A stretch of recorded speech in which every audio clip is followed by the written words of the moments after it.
Okay. Alright, we're back on. Alright, so like I mentioned earlier, your running time is well within the required time. You have 9 minutes and 54 seconds. Now we are moving to the oral defense part of your presentation. But before we do, I'd just like to make a few comments about your presentation. I want to highlight the group's good use of statistics to support claim. I think it really helped you build a strong argument because you were able to choose, you were very strategic in your choice of pieces of information to include in your presentation, and I think that really helped you as a group understand the case you are making, and also us as your very lean audience to understand the point that you are trying to make. I also would like to applaud your use of lenses. I know you are required to use very specific lenses, but I don't know if you know this. I don't know if you did this on purpose. I want to think that you did this on purpose, that you chose these very specific lenses to help you land this very nuanced take on this topic. You also made very good use of key ideas. I think even though some of the slides could still use a little bit more, I don't know what, not necessarily design, but like maybe smaller letters. But I appreciate that you did not put large blocks of text. That's my number one no-no. Our main emphasis was on the statistics and like visual like design, because we don't want to overwhelm our viewers with like a huge font of text. We just want to make it easier to understand. And you were very successful And also very simple. in doing that. So thank you for taking consideration of your audience. Very good time management as well. You had 6 seconds to spare. If you wanted to thank people at the end of that speech, you would have had each 2 seconds to do that. So now I want us to proceed to the oral defense part. It is my understanding that in the previous groups, the way we approached it was from my leftmost side, we begin the questions and then we end with whoever is the person on the right. If you wish to reshuffle, I will allow. Okay. Okay, so this is the order we are following. So we start first with Sophia, followed by Bennett, and then followed by Isaac. Alright, Sophia, are you ready to answer? Yes. So, like we discussed before, the questions have to do with the group's process in integrating your IRRs to come up with this EME that you presented today. Alright, so Sophia, reflecting on your group mates' work, these two gentlemen here, which one had the greatest impact on your overall understanding of the problem that your group identified? Well, You can think about the lenses that they used. Well, for me, it was reading Bennett's use of the historical lens has really helped me deepen my understanding of what the issue really is, because it delves into the historical context as to where this all stems from. Like, Bennett mentioned in his paper how for the longest time back then, women were always seen as domestic housewives. They weren't given any leadership roles, and that has definitely impacted definitely things from the past have impacted how women are represented in the media today. So if it weren't for his outlook on the historical context of all of this, we wouldn't have been able to really stem where the problem lies. Alright, thank you, Sophia. I would have to agree because I think the inclusion of the historical list really gave your presentation a solid ground to stand on, because tracing the history of the issue in understanding that it's not just a contemporary issue of today, that this is actually from how many years ago? Over 70 years ago, this has already been an issue. So I think this was a good choice. Thank you, Sophia, for highlighting that. Next, we move to Bennett. Bennett, for your question, describe an argument from either Sophia's work or Zach's work that made you think differently about your team's solution or conclusion. So I remember revising like Sophia's work, and her argument was about, how these unrealistic beauty standards, how, ruin our image of, how they like torment or how they like put pressure on today's youth. And like I remember one of the arguments that she proposed was like she wanted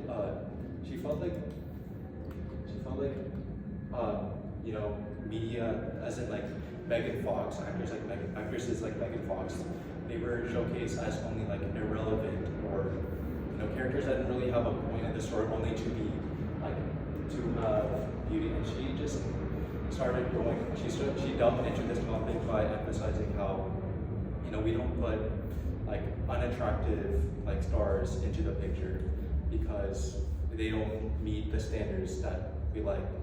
There's also like a reference there to have you seen The Last of Us? One of the actors, she killed her role, but she was criticized for being too like ugly. So one of their arguments was just that how media portrays women nowadays is that it requires them to be attractive. It requires them to be to please the male gaze, and I think like she made a really good point on saying that women are being essentially just objects, are essentially just tools or devices that don't have any, they don't provide any texture or any sort, they don't provide anything to the project they are in. They're just there to be attractive, essentially. So if I were to look back at like our IRs we proposed, the one that I liked out of the most was most likely Sophia's, because it essentially just opened my eyes on the matter, and it was very well informative. So good job. All right, thank you for sharing that, and thank you for providing a very recent. That wasn't this year, no? This is Transformers, like. No. I know Transformers from many years ago, but Yeah. the last one was newer. Yeah.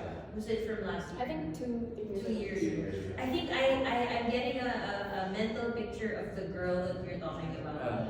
I don't think she's ugly per se, but like by the standards that have been set by the likes of the casting decisions of what's her name? Transformers. Megan the very Fox. big- Megan Fox.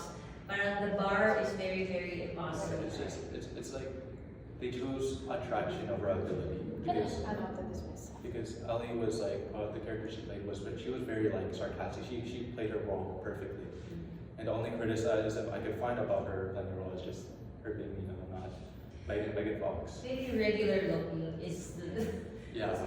You wanna say something, Sophia? Go ahead. Sorry, just to add on to what he says, a point that we both had in our IRRs was how video games nowadays, they don't really help the media representation of women because, like I stated in mine, they present women who are very attractive, but they have very unrealistic beauty standards. So when The Last of Us is based on a game, and in the game, Ellie, the main character, is more attractive. And her real life counterpart in the movie was not similar to the game at all. So that's why people got. That's mad. why the bar was raised. Yeah. Bar was raised by the video games. This is very informative but also very disturbing. Yep. Yeah. Alright, thank you, Zach and Sophia. Now we move to Zach, I'm so sorry, Bennett and Sophia. Now we move to Zach. Zach, I think this is a very interesting question, considering that you are on the smaller size, because we have groups that go up to 5 members. If you were to add another team member, so think of adding a 4th member, what other perspectives or limitations could they have researched that would have made a useful contribution to the project?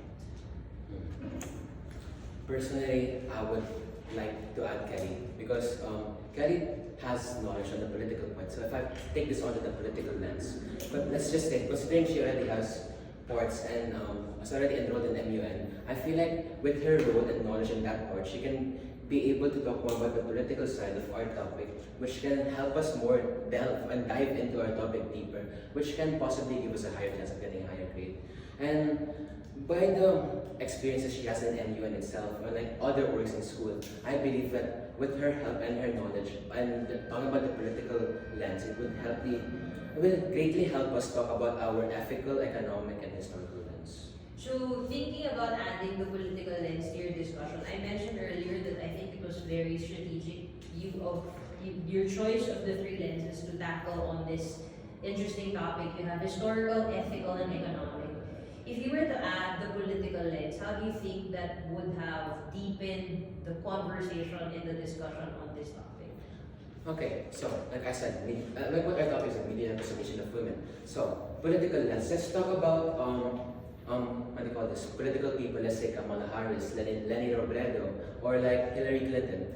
Their image in media is, you can say, somewhat different if you compare to other politicians like Joe Biden, Trump, Duterte. So I believe like that if we're talking about women's representation here, or like the political side, it would deeper or like broaden our understanding more. Because like ours is mostly comparing how back then men is mostly dominating the field.